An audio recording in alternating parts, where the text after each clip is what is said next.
We have the capability now of adding to the lists as well as removing individual items, right? And the implementation of that delete was done using this this anonymous Lambda function, right? But again, depending on whether you're going to, if this function or this use, it's never going to be used anywhere else, right? Then perhaps it's okay to leave it as anonymous, right? But if it's going to be reused elsewhere from anyone who wants to be able to call it, you would declare it as a full-blown function.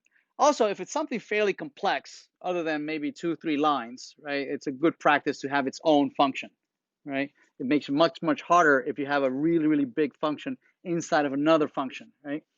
So what we're going to do is that we're going to copy this, and we're going to declare it right here. We're going to say const delete user.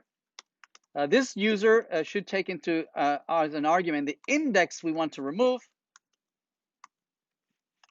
right? And then the implementation. The implementation is to use the index here to splice out from the array, and then re-render the users. Yes. So we want to call this this delete user. Now this delete user, unlike before, right? Notice what the delete in the create, we only gave it a reference to the to the function, yes, right? And we did not use the parentheses. But now we have to use the parentheses because we have to pass an argument, yes. So careful not to do this, where you would say delete user and you pass u. See that? If you do that in the for loop, it will call the delete every time. It will call it with delete 0, delete 1, delete. It'll destroy the array that it's using to render the array.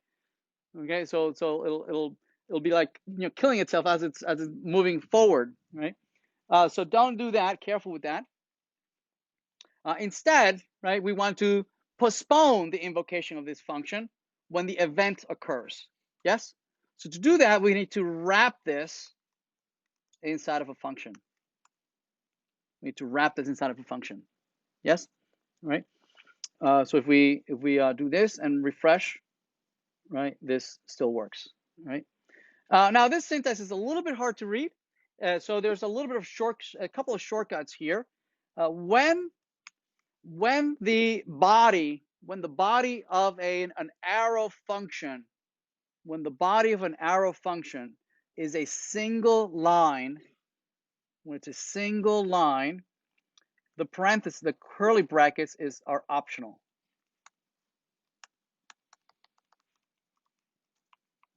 Oops. Yes, right? When it's a single line, the curly brackets are optional.